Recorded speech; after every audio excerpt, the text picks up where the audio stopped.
Gracias por continuar con nosotros. Les doy la más cordial bienvenida a Entérate, un espacio de difusión de las actividades institucionales, académicas y de actualización del Tribunal Electoral del Poder Judicial de la Federación. Les saluda Roxana Noriega. Les ofrecemos la cuarta y última parte de la presentación del libro Declaración de Oaxaca, sentencias relevantes en materia de control de convencionalidad. Específicamente, les ofrecemos la última parte de la ponencia del magistrado presidente Constancio Carrasco Daza del Tribunal Electoral del Poder Judicial de la Federación, quien en su deber de coordinador explicó que la reforma constitucional de 2011 exige a todos los jueces del país que en el ámbito de sus competencias realicen una ponderación de las normas constitucionales y las establecidas en los tratados internacionales de los que México forma parte para aplicar al caso concreto aquella interpretación que más favorezca la protección de los derechos. Con estas importantes reflexiones les invito a que se queden con nosotros con las conclusiones de la presentación de este libro que se realizó en la Casa de la Cultura Jurídica en Oaxaca de Juárez. Comenzamos.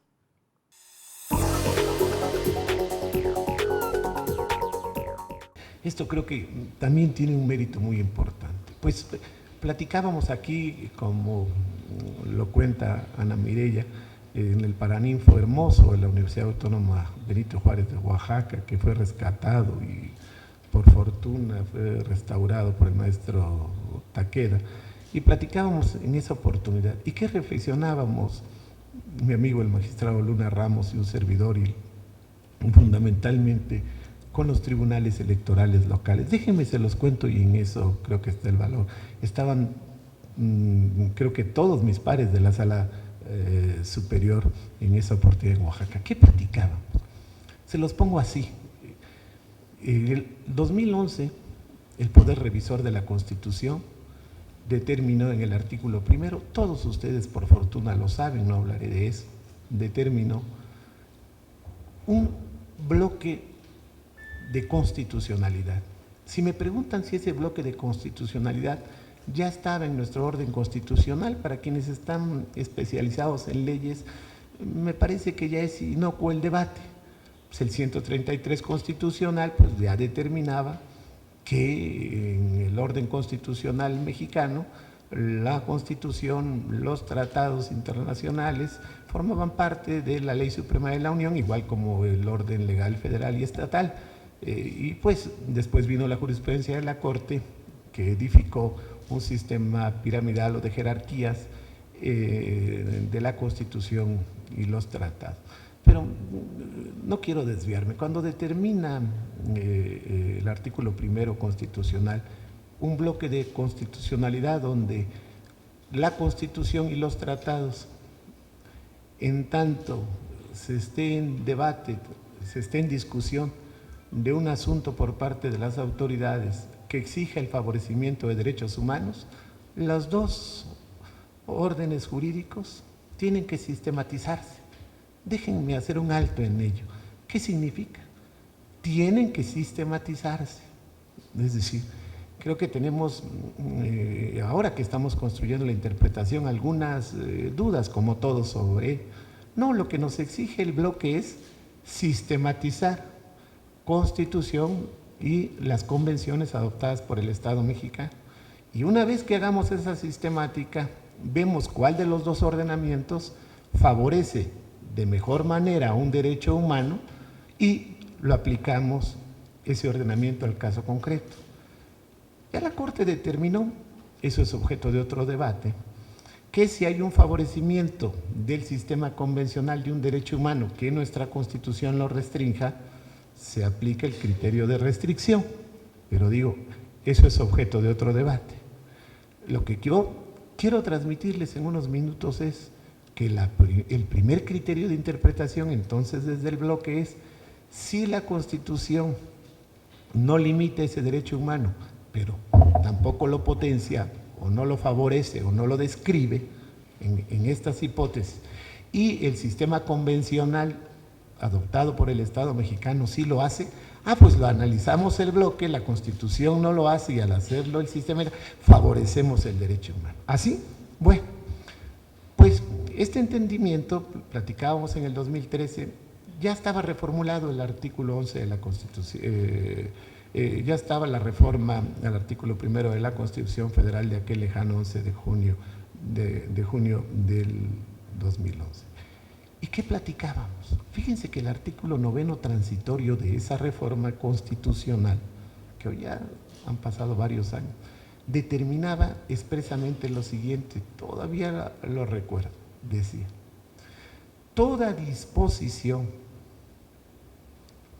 que se oponga a la interpretación que se deberá hacer desde el artículo 1 constitucional en materia de derechos humanos, todo ordenamiento jurídico o toda disposición quedará abrogada como ordenamiento o derogada como disposición si no favorece los derechos humanos en ese sentido.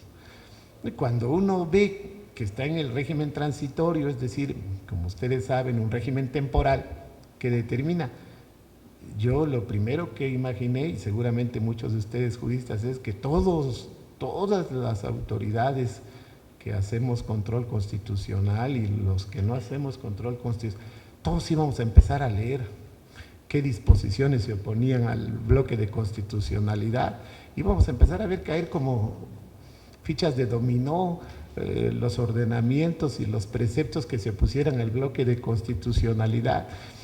Pero fundamentalmente, ¿qué íbamos a ver caer? Déjenme se los digo. Íbamos a ver caer mucha de la jurisprudencia de la Suprema Corte de Justicia de la Nación, de los tribunales colegiados de circuito, del Tribunal Electoral de la Sala Superior y de las salas regionales, y mucha jurisprudencia que no tiene este carácter vinculante, pero que los tribunales administrativos construyen. Yo hacía cálculos y decía, no, ya como para el 2013 ya nos vamos a haber acabado como unas 300 jurisprudencias ya constitucionales y nos vamos a haber acabado como 2 centenares de ordenamientos jurídicos. Y les tengo malas noticias porque estábamos en el 2013, teníamos más de 2 años de la reforma constitucional en materia de progresividad y la jurisprudencia seguía en pie, sosteniéndose como se sostiene toda reforma que yo siempre he pensado que los derechos humanos en países que se construyen democráticamente, más que reconocerse, se arrebatan. Siempre he tenido esa idea y si no, vean las candidaturas independientes, ahorita platicamos un rato.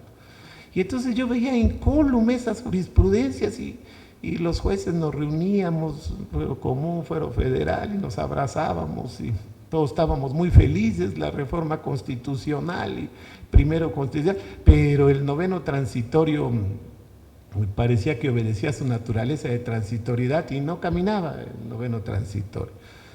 Y el Tribunal Electoral del Poder Judicial de la Federación, y creo que ese es el mérito de mis pares, y por supuesto ese es el liderazgo que tenía Luna Ram.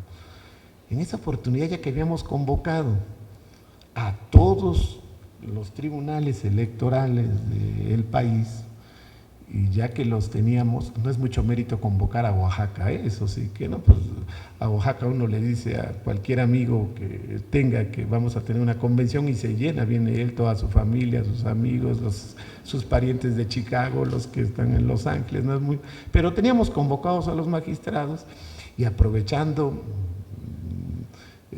su bonomía, y lo digo en serio, aprovechando su liderazgo, pero fundamentalmente, y no me van a dejar mentir aquí los magistrados del Tribunal Electoral de Oaxaca, los miembros del Instituto Electoral de Oaxaca, no me van a dejar mentir. ¿Saben qué aprovechó el liderazgo de la Sala Superior? Que los magistrados del Fuero Común, que los magistrados del Tribunal Electoral de Oaxaca y de todo el país, ya se habían dado cuenta que el artículo 1 constitucional nos había empatado. ya lo percibían de manera muy clara, que todos somos jueces, la mejor de las excepciones, todos somos jueces interamericanos a la hora de hacer favorecimiento de derechos. Y entonces pues les tomamos la palabra y dijimos, hace 2 años nos dijeron que todas las disposiciones que se oponen al artículo primero quedan derogadas o todos los ordenamientos abrogados, y la jurisprudencia, ya me lo digo, la jurisprudencia APA, y la jurisprudencia APA porque pues, está incólume, y la jurisprudencia, les prometo no pretender explicarles lo obvio, que es la interpretación que los tribunales que tenemos la facultad constitucional y legal de hacer de la ley, pues no había necesidad que el noveno transitorio dijera que la jurisprudencia que se opusiera a la potenciación de derechos humanos quedaba superada o quedaba interrumpida, para hablar en términos correctos de la jurisprudencia. Pues no había necesidad. Lo que pasa es que nos habían pasado 2 años y no habíamos hecho mucho. Y entonces nos dimos a la tarea como sala superior, que formal y materialmente tiene liderazgo, pues nos dimos a la tarea con nuestra coordinación de jurisprudencia de examinar todos nuestros criterios que pudieran no caminar en el carril de nado que nos ordenaba el texto constitucional, o para ponerlo en otras palabras, todos nuestros criterios que se opusieran a la reforma del primero. Y dijimos, pues vamos a hacer un examen de esa naturaleza. La verdad, más o menos sabíamos a lo que íbamos, porque no es un vituperio de la sala superior. Pero déjenme decirles que, y solo les daré algunos ejemplos, antes de la reforma constitucional en progresividad, lo ha dicho el maestro Rodolfo Lara, lo ha dicho Octavio Ramos y Ana Mirella de manera muy puntual. Y aquí está el testimonio en estas 22 ensayos sobre el quehacer jurisprudencial de la sala. Ya habíamos hecho progresividad previo a la reforma constitucional. Y en esa perspectiva nos propusimos ello. Dijimos, vamos a analizar y vamos a ver cuál de nuestros criterios que se oponen los podemos superar. Sobre todo, ¿por qué? Porque es un mandato del Poder Revisor de la Constitución.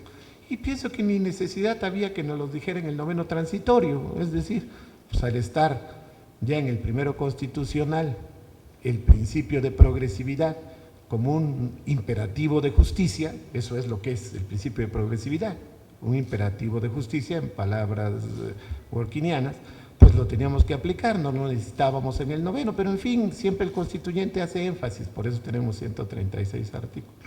Entonces, en esa perspectiva nos tomamos esa tarea. Pero hubo voces muy inteligentes en la sala superior, por supuesto no la mía, que determinaron, ¿y por qué no examinan nuestros criterios antes de la reforma constitucional de 2011? Y ustedes saben que el tema de las evaluaciones pues no es un tema fácil. Los jueces, siempre se ha dicho, sobre todo antes de este siglo, que hablamos a través de nuestras sentencias y que hablamos en el Semanario Judicial de la Federación. Yo nunca he podido hablar con el Semanario Judicial de la Federación, me cuesta hablar con el semanario, y siempre se me daba esa razón de que platicamos con el semanario. Yo leo el Semanario Judicial en todas sus posibilidades que tengo. Y se decía que hablamos por las sentencias. Siempre he pensado que ese no es un argumento de razón. Siempre he creído que decimos que hablamos por nuestras sentencias, como diciendo, pues ya dijimos eso, así es que ahí se queda. Y los tiempos han cambiado. La progresividad, ¿qué exige? Pues lo primero que exige la progresividad es la rendición de cuentas de la judicatura. ¿Y en qué rinde esencialmente cuentas la judicatura? Pues en sus fallos. ¿Y esto qué impone? Pues que impone que los fallos vayan más allá, mucho más allá de editoriales, de académicos, que son absolutamente necesarios esa clase de crítica. Y así se escogieron 22 sentencias. Sé que pocos lo van a creer, pero las 22 sentencias fueron escogidas solo con el criterio de edificación anterior a la reforma del 2011 o posterior donde se hiciera este análisis. Y en este examen necesario de la judicatura, rindiendo cuentas en términos del principio de máxima publicidad, déjenme les digo que en estas 22 resoluciones se tomaron criterios que les quiero compartir, muy duros. Se dijo, sí, pero que nos examinen jueces de la Corte Interamericana de Derechos Humanos, ministros de la Suprema Corte de Justicia de la Nación, consejeros de la Judicatura Federal, algunos académicos. No podíamos escribir en ese momento una obra con una pretensión de 50, 60 sentencias, tenemos que hacerla leíble. Ya han explicado muy bien quienes han analizado la sentencia. Déjenme dos cosas importantes. Muchos de los criterios que están acá fueron analizados por académicos, legisladores que están muy involucrados en la tarea judicial, de manera muy estricta, de manera muy rigurosa, y la verdad, no sé cómo nos va como tribunal. Bueno, la verdad sí sé, pero mejor léanlo ustedes. Nos dan en más de una tercera parte de sentencias, nos hacen unas críticas vehementes, agudas. En alguna de las críticas que leía cuando las estábamos recopilando, la vi tan ácida, pero tan bien construida, que dije, pero así haces tú cuando les dices a los candidatos que se requiere en el ejercicio del debate político el escrutinio ácido, directo, profundo, vehemente, pues entonces, pues eso es lo que le estaban haciendo a las sentencias, y ahí están. Hay ensayos que uno no puede perderse si tiene uno una vocación por la teoría constitucional, donde las críticas son extraordinariamente duras. Citaba Octavio Ramos la crítica que hace la academia al presidente Han Rong, que lo explicó perfectamente, no diré más. Una crítica vehemente a la manera de resolución de un asunto del presidente Calderón de propaganda gubernamental, comparado con un precedente posterior tratándose de un gobernador estatal, donde se habla de nuestras contradicciones, de la falta de consistencia de los criterios de sala superior. ¿Qué es lo más peligroso o qué es lo más delicado en la crítica a un tribunal constitucional o a cualquier tribunal? Bueno, pues un tribunal tiene que orientarse, sin duda alguna, por el resguardo de sus precedentes, pero no en el resguardo material, sino de mantener una homogeneidad hasta que no se dé un punto de inflexión que permita su ruptura o su interrupción, es decir, la lógica homogénea del fallo. Esto en el sistema sajón se llama el principio de stare decisis, es decir, la estabilidad de la decisión judicial porque crea seguridad jurídica. Bueno, en algunos de los ensayos se nos dice que tenemos un problema en algunos casos de consistencia. Solo lo digo yo como defensa, solo para que se lo lleven como reflexión. En este año hemos resuelto más de 15,000 asuntos, 15,000 asuntos de los cuales más de 2/3 partes tienen casuísticas diferentes. Es complejo con ese volumen de asuntos, no es ninguna justificación, pero es complejo mantener la verticalidad de la decisión desde la perspectiva de la casuística, pero estamos llamados al stare decisis y yo tomo nota de esas críticas agudas. Yo les prometí terminar, quienes conocen mis intervenciones en el pleno de la sala superior saben que no me rajo, que me brindo, pero eso lo hago los miércoles y los lunes. Hoy es viernes, comí poco y estoy en Oaxaca, eso es imperdonable, y Rodolfo comió en México y es más imperdonable. ¿Cómo comerme un sándwich en el aeropuerto si venía a Oaxaca? Eso es inaceptable. Yo quiero que ustedes se vayan todavía con luz. Déjenme decirles dos cosas que yo quisiera sembrar en ustedes, dos inquietudes de estas resoluciones que dije, oyendo la inteligencia de quienes hablaban, traté de construir aquí dos, para poner en claro en mi perspectiva, porque las que he escuchado son brillantes, para poner en claro de qué se trata este asunto y qué fue lo que hicimos y qué queremos que revise. dos cosas importantes. Fíjense que muchos años antes del 2011, 5 para ser exactos, nos llega un asunto a la Sala Superior, tremendo asunto. Un ciudadano poblano había ido a obtener al registro del Instituto Federal Electoral su credencial de elector. A este ciudadano había tenido un accidente de tránsito, tal y como se los estoy contando, y había daño en propiedad ajena, lesiones que tardan en sanar menos de 15 días, pero estaba sujeto a un auto de formal prisión.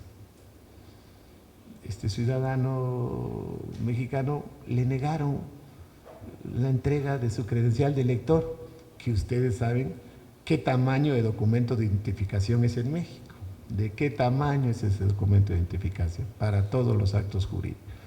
Y le dijeron no, porque tienes un acto de formal prisión, y el artículo 38 constitucional determina que los derechos políticos, ergo, todos del ciudadano, se suspenden, entre otros supuestos jurídicos, por tener un auto de formal prisión, y por lo tanto eres el ciudadano número, lo digo con toda responsabilidad, ¿qué les gusta? 2,000, 3,000, 4,000, al que se te niega tu credencial de elector por estar sujeto, aunque tuviera el beneficio de la libertad bajo caución, aunque estuviera libre y pues viene manejando culposo, se agacha, choca, lo que ustedes quieran, ustedes imaginen la hipótesis, se voltea, se pasa el alto otro, chocan. Lo importante es que está sujeto a un procesamiento. Y por lo tanto, como la Constitución determina expresamente, los derechos políticos electorales del ciudadano se suspenden por estar sujeto a formal prisión, tener una orden de aprehensión y estar evadido de la acción de la justicia, no tener un modo honesto de vivir.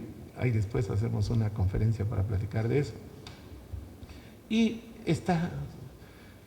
pues, ¿cómo había resuelto la Sala Superior? Lo digo respetuosísimamente, durante toda su tradición estos asuntos, que la Constitución era muy clara y que nuestro orden constitucional lo restringía, así es que no había manera, y vámonos todos. Éramos una nueva integración, teníamos que legitimar nuestro desempeño.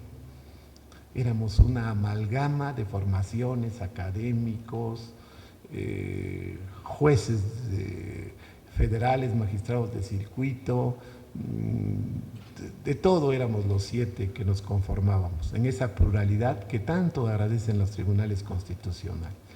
Según algún magistrado, pues se puso difícil y dijo, esto no va a caminar porque no es posible.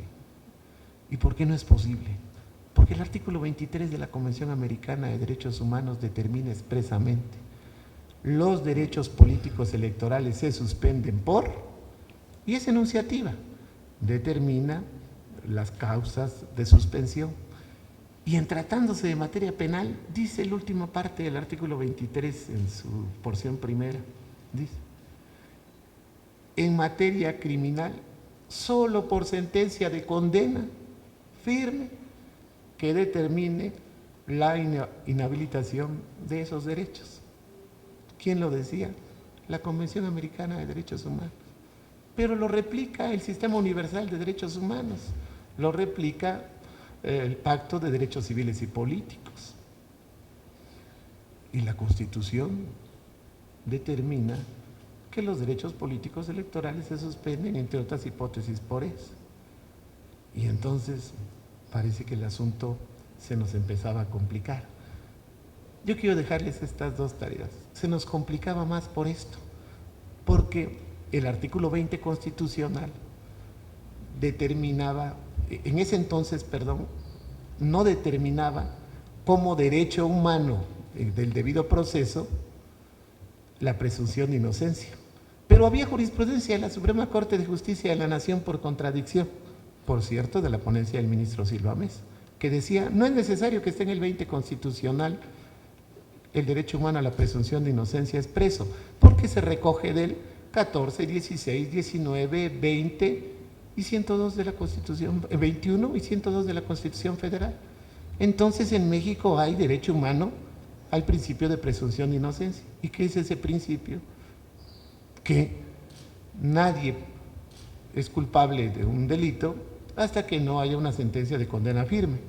Y ese es un derecho humano y está en la Constitución. Y tenemos el 23 de la Convención Americana de Derechos Humanos, pero también tenemos un artículo de la Constitución, el 38, que dice lo contrario. ¿Para qué le vamos a dar vueltas al tema? Nosotros le dimos muchas, eso lo sabe Octavio perfectamente. Lo que había ahí es, pues, un problema de contradicción entre normas constitucionales, el reconocimiento del derecho humano a la presunción de inocencia versus lo que decía el artículo 38 de suspensión. Pero también hay un problema de falta de conformidad de nuestro orden constitucional doméstico con el sistema convencional, así de claro. Y la Sala Superior, lo que iba a convertirse en sendos votos particulares de franca rebeldía, ahí están los testimonios de todos los secretarios, se acabó convirtiendo en un criterio que hay que decirlo y hay que platicárselos a ustedes, sobre todo por la discreción. Pues nos preocupamos mucho con lo que hicimos. Pero lo que hicimos se llama bloque de constitucionalidad. A mediados del 2011, un mes antes de la reforma de progresividad, la Suprema Corte de Justicia de la Nación, en mayo, nos dio la razón en una contradicción de este criterio de la Sala Superior contra un criterio de una de las salas de la Suprema Corte de Justicia de la Nación. Vino la reforma de junio y las cosas cambiaron mucho en México, por fortuna. Como este criterio, yo con esto termino, así se edificó en la Sala Superior el criterio de candidaturas independientes.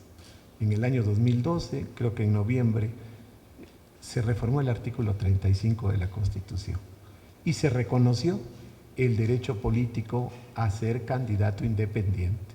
En noviembre del 2012, si no mal recuerdo, o a finales del 2012, fue así, agosto del 2012, sabe mucho más Octavio, eso me quedó claro después de oírlo.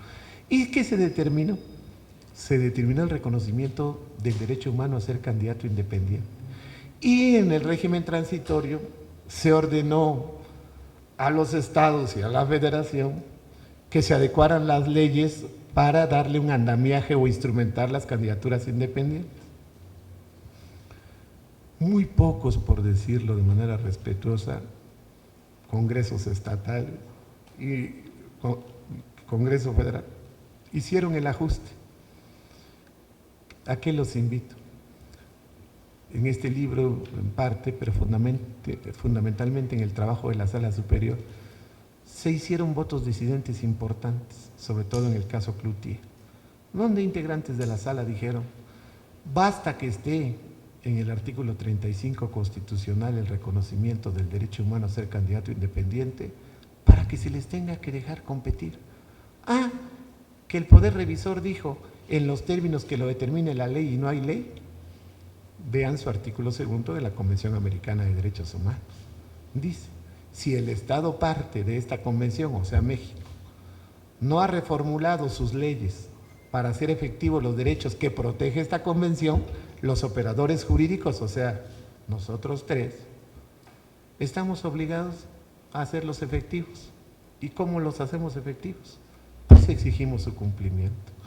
De esto platican los académicos, los legisladores, los funcionarios, los jueces constitucionales y supranacionales que analizan estas 22 sentencias. Yo tomo la palabra de esta propuesta extraordinaria que hace, como todas las que hace el magistrado Octavio Ramos Ram. Voy a proponerles a mis pares que él lo coordine. Me parece una reflexión interesante seguir en este escrutinio. No crean que nos va muy bien en el libro, y eso es lo mejor, eso es lo importante. En el libro se hace un análisis muy crítico, ¿qué es lo que más necesita nuestro país? Yo les agradezco muchísimo que se hayan parado poco, que ahí por algún café, cuando estoy en Oaxaca me siento inmensamente feliz y puedo seguir hablando. Ya terminó esto, me voy muy feliz porque tengo una invitación a cenar y esta invitación a cenar algo presagia que me la voy a pasar muy bien. A todos ustedes les tengo un gran afecto, les agradezco muchísimo, muchísimo su presencia, sobre todo en este día. Muchísimas gracias a todos.